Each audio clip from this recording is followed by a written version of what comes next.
It's the Eagle Community Television Forum with your host, Gary Shorman. Hi everyone, I'm Gary Shorman and this is the Forum on Eagle Community Television. It's brought to you by Hays Med. Our guest is Carol Park, and Carol is an attorney here in Hays, Kansas with Swartz and Park. Correct. And you've just been appointed to your second term as on the part of the Kansas Board of Law Examiners. Right. Now, we were talking earlier, and before we get into all the details of this, I want to find out first about where you came from and how you decided to be an attorney. So, where did you grow up? I grew up in central Kansas in Dickinson County primarily. I've lived in other places. I was born in Dodge City, spent about 8 years in McCook, Nebraska, and then my family relocated back to Dickinson County for the majority of my growing up years. I attended Chapman High School. After high school, I decided to go to college in Lincoln, Nebraska, University of Nebraska at Lincoln. And after my time there, I was kind of deciding between going on to get a degree in psychology and doing something else, and the idea of law school was there. I thought I would go take the LSAT, see how I did, see if I was suited for it, and was surprised at how well I did on it, and so I went forward with the process of applying to law schools. Ended up back in Kansas at Washburn University, and great law school, by the way. It is. It was a great experience for me, and it just kind of all fell into place from there. When did you move out to Hays? In 2006, I received my law license in September of 2006, and then was in Hays by October. And so been practicing law. Tell us a little bit about your practice. What do you do in your practice? And we'll talk about this Board of Law Examiners. I want to find out about that. Okay. So what's your practice like? My practice is primarily family law. I do a lot of divorces, child custody cases, child support cases. I deal with adoptions. One of the things I know when you get into you're talking about psychology and law, and you decided to go the legal route. Mm-hmm. Why that versus the psychology route? Well, that's a question with a long answer, but I felt that I could help people. My urge to get into the community and help people with their issues would still be filled as an attorney, and that I could maybe do that in a more concrete way by studying the law and advocating for them in a court instead of doing therapy with them on a one-on-one basis. Well, I think it's worked out well, because one of the things that I see here, you don't get appointed to a state type of a position without doing well at that. And so you're just reporting, it's not your full second term. You filled in for someone on your first term, but now you've been reappointed again to the Kansas Board of Law Examiners. Right. What all does that entail? When I first saw that, I thought, this sounds like an interesting group. What does that actually mean, and what do you guys do? It's a 10-member board, and it's comprised of attorneys and one judge, from attorneys from all over the state. And we are charged with all matters relating to admission to the bar in Kansas. So we oversee the admissions process and the character and fitness process, where folks applying to become an attorney in Kansas have to pass our standards for character and fitness. So we essentially deal with all of those issues, and that includes grading bar exams. So you could actually grade the exams as well? Portions of them, yes. Mm-hmm. You talk about character and fitness. Yes. Tell me a little bit about those two things. What does character mean, and fitness? Obviously, it's not like you can run a mile or two. Right. It's actually defined in our Supreme Court rules what an attorney must do to prove that they have the requisite character and fitness to practice law in Kansas. So anyone who's curious can go on the court's website and actually look at the definition and the rule of what that means. But essentially, the applicant has to show that they have the good moral character and present emotional and mental fitness to practice law. And I assume you find people that don't qualify.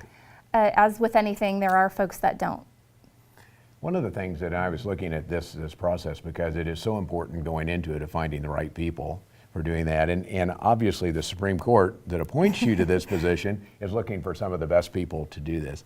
How did you find yourself in this position? Hays, Kansas, out here, just starting really in 2006, a good career in the legal profession. Next thing you know, you're on the Board of Examiners. I didn't have a lot of input into the process. It's an appointed position. The Chief Justice of the Supreme Court makes those appointments, and I think became acquainted with me through my appellate work. I had argued some cases to the Kansas Court of Appeals and the Kansas Supreme Court, and so the members of the court were familiar with me from that, and that appointment arose out of that, is what I understand. And so when you do that, do you travel quite a bit in this position, doing the testing and meetings, or what all does it take to be on this board? There's not a large amount of travel involved. We do travel approximately 2 to 3 times a year for board purposes, but we do the grading locally, and it's usually a lot of time-consuming work in connection with the bar exams. But then we have 2 to 3 times a year when we meet as a board. One of the things I have to think you probably take a look at is how Kansas compares to maybe some other states, at least around in the region, because each state, as I understand it, has their own bar exam, and so while they can't be completely dissimilar, they have to be something that can transport a little bit from one place to another. So how do you make sure that happens?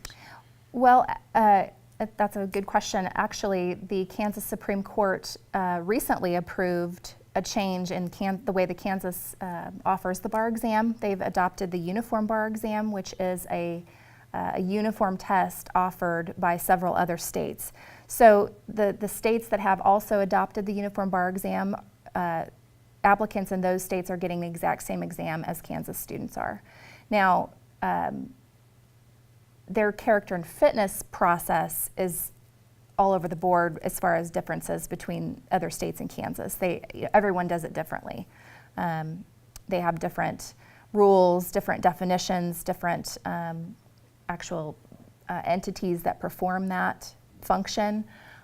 So there's not a lot of similarity there between other states and Kansas. But as far as the bar exam itself, we're moving towards a more uniform test.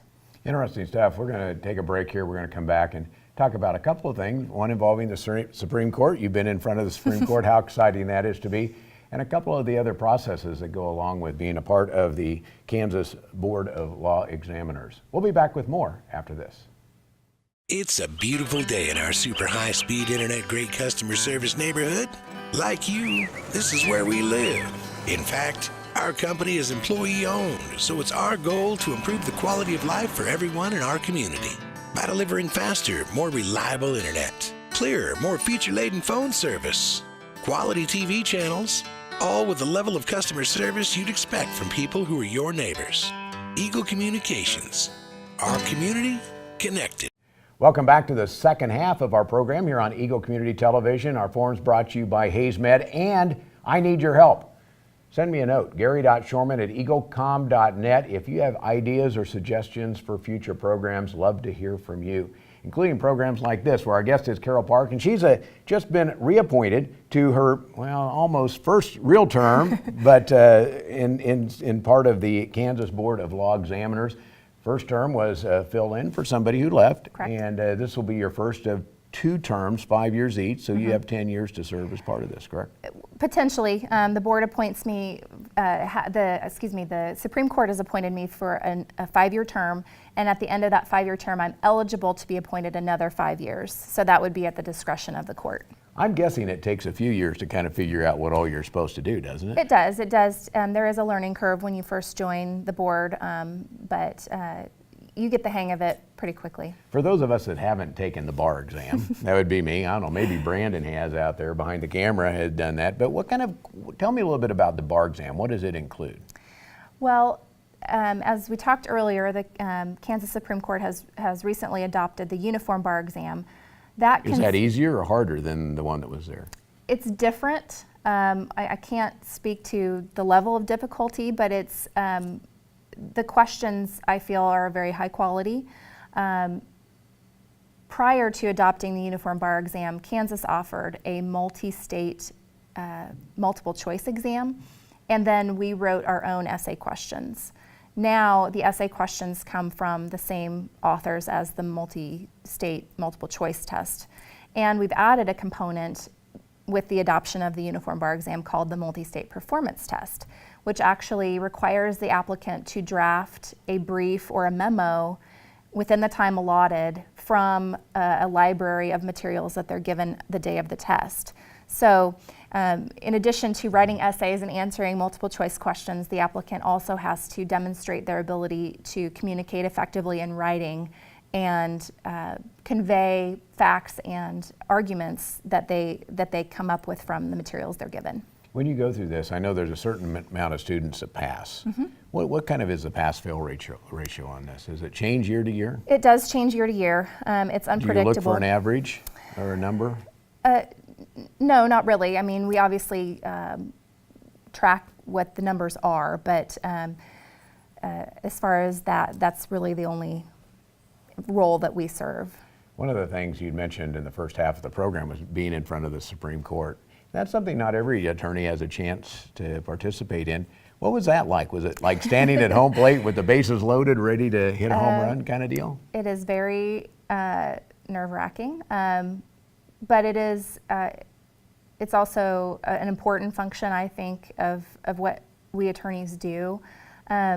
Probably the thing that made me the most nervous was that they webcast all of their arguments live on their website. So going into it knowing that your argument was going to potentially be heard and seen by people all over the state, all over the country, that part makes you a little nervous. But other than that, it's a neat process because you get to advocate for your client in person in front of very, very intelligent people who ask you difficult questions. And so that's challenging and exhilarating in and of itself. And when you get done, it's like, wow, yeah. Yes. Obviously you did well because you've been appointed to this. You've also had one thing in your career that I've noticed is that you were also a part of the Kansas Child Support Guidelines Advisory Committee. Kids Correct. seem to be a part of what you care a lot about. Absolutely, absolutely. I haven't been on the advisory committee all that long. The Child Support Guidelines Advisory Committee is a group that is also appointed, and their job is to review the Kansas Child Support Guidelines, which is the body of rules that attorneys and judges go by for establishing child support in Kansas. So we recently engaged in a review of those guidelines and recommended some changes that the Supreme Court ultimately decided to adopt. So. Is it fun being able to make a little difference in the whole legal profession in Kansas? Yeah, I feel that that's one of my responsibilities as an attorney, to provide that service to the bar and serve in that capacity that I've been asked to do. And how do you balance all these things? Because you also have a family that lives here in Hays. I do. I have a really great law partner in Greg Schwartz. He's been incredibly supportive. So for things, related to my law practice, he's been wonderful to rely on. My husband and the rest of my family have also been great. And my mother-in-law comes and babysits for me when I'm traveling. My mom does as well. So. I have a lot of people that work behind the scenes for me to do this. Well, it's been fun talking to you, Carol, because the different things not only you do in community working for kids and all of that, but on the statewide level as part of the board dealing with the legal profession and new attorneys coming in. Appreciate all you do. Yeah. Carol Park has been our guest here. She's part of the firm of Swartz and Bark here in Hays and part of the Kansas Board of Law Examiners. Thanks for watching the Forum program here on Eagle Community Television. The Forum is brought to you by Hays Med and by Eagle Communications, our community connected. Hays Med is your first and best choice for healthcare. They're the only facility providing tertiary level services in this region. With more than 70 physicians and 26 specialties ranging from heart, orthopedic, spine care, cancer, obstetrics and gynecology, wound care, rehabilitation and surgery, including the Da Vinci robotic surgery, Hays Med is your comprehensive health provider for people throughout Western Kansas. Hays Med, helping people be healthy.